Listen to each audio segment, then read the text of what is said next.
زکوٰۃ اور حج مالداروں پر ہے، نماز ہماری بیس ہے، نماز کے بغیر معاشرے کی بنیاد نہیں بن سکتی، کسی حال میں بھی نماز معاف نہیں ہو سکتی۔ 14-15 صدی میں اگر نماز کی گنجائش مجھے نظر آتی ہے تو کربلا کے میدان میں حسینی قافلے کی نظر آتی۔ نہ پڑھو، تلواریں برس رہی ہیں، چند گھڑیاں باقی ہیں گردنوں کے کٹ جانے میں، اب نماز پڑھو یا نہ پڑھو گردن کٹنے والی ہے۔ اس کے باوجود امام عالی مقام نے زہیر آپ کے رائٹ سائڈ پر جھنڈے بردار ان کو اشارہ کیا کہ یہ شمر سے کہو نماز پڑھنے۔ تو انہوں نے آگے بڑھ کے کہا نماز پڑھنے دو، تھوڑی دیر کے لیے رک جاؤ۔ وہ کہنے لگا ہماری تلوار نہیں رکے گی۔ انہوں نے آ کر کہا یہ جواب ہے۔ امام عالی مقام نے فرمایا پھر نماز بھی نہیں چھوٹے گی۔ جی میٹنگ تھی، نماز یاد نہیں رہی، میٹنگ بڑی لمبی ہو گئی، نماز چھوٹ گئی، سارے دروازے بند کر دیے۔ حالانکہ اللہ کی قسم اگر یہ قافلہ نماز نہ بھی پڑھتا تو ان کے لیے جنت کے دروازے کھل چکے تھے، چونکہ جنگ سے پہلے آنکھ لگی، آنکھ کھلی تو مسکرائے۔ تو بہن نے پوچھا یہ کوئی ہنسنے کا وقت ہے؟ موت سر پہ کھڑی، کہنے لگے یہی تو ہنسنے کا وقت ہے، خواب میں اللہ کے نبی آئے ہیں، کہہ رہے ہیں بیٹا میں لینے کے لیے آ چکا ہوں۔ پھر نماز نہیں چھوڑی۔ تو پی آئی اے والا کہہ سکتا ہے کہ جو میں جہاز اڑا رہا تھا نماز چھوڑ گئی؟ ارے بھائی پوچھو علماء سے سفر میں کیسے پڑھنی ہے، آسانی کر دی، چھوٹی کر دی، معافی نہیں ہے۔ اگر معافی ہوتی تو اس حسینی قافلے کو ہوتی۔ آدھے نماز پڑھو آدھے جنگ کرو۔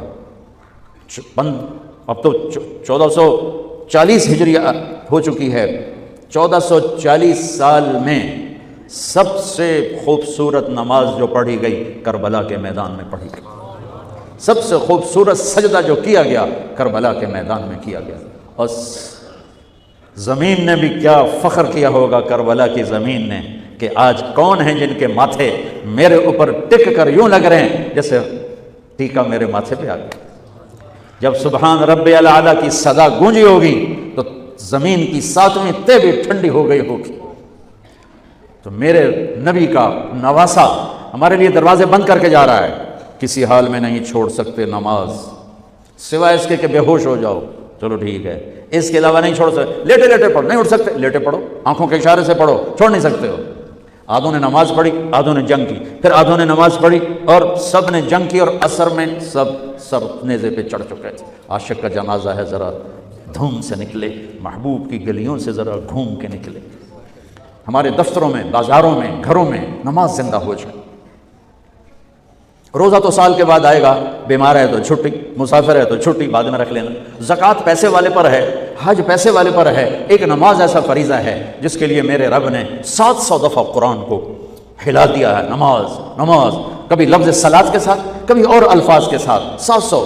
ایک آرڈر آ جائے ملک صاحب کا تو آپ ہل جاؤ گے، آرڈر آ گیا، آرڈر آ گیا۔ میرا رب 700 دفعہ کہے تو تمہاری مسجد خالی ہو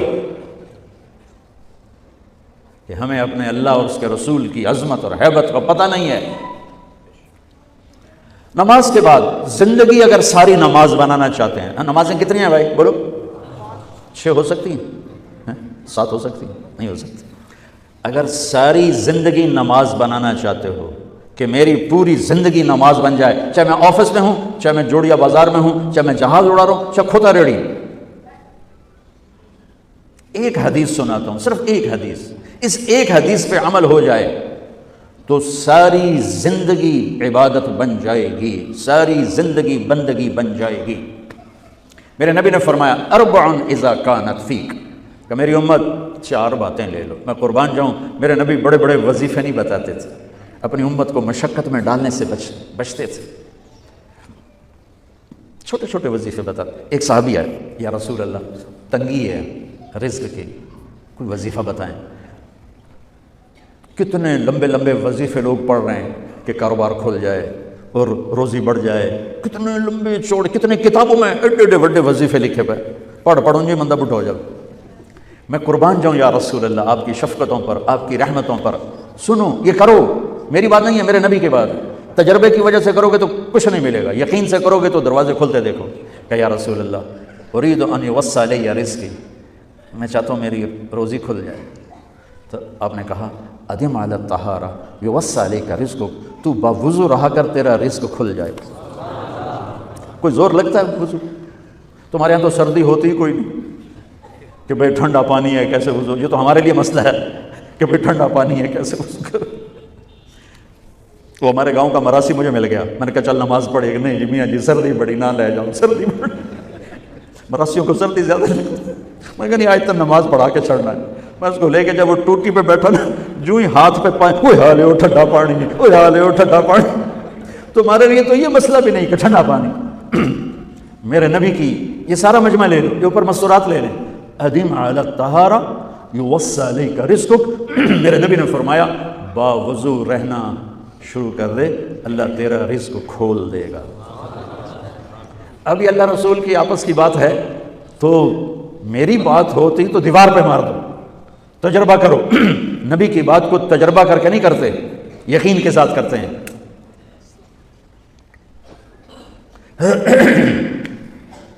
ادم علی الطہارہ یوصى الیک رزقک، باوضو رہا کر۔ اچھا باوضو رہنے کے اور فائدے، اللہ پیار کرتا ہے، شیطان ڈرتا ہے، اور وضو ہوگا تو نماز آپ ہی پڑھ جائے گی، چلو یار وضو ہے 4 فرض ہی پڑھ لو گی۔ ایک دفعہ شیطان آیا ہمارے نبی سے ملنے، تو آپ نے اس سے پوچھا تیرے دشمن کتنے؟ کہنے لگا 15۔ آپ نے فرمایا کون کون ہے؟ کہنے لگا پہلے تو تھوڑا ہی نمبر ہے، پہلا نمبر تو تھوڑے نال میرا لگو ہے۔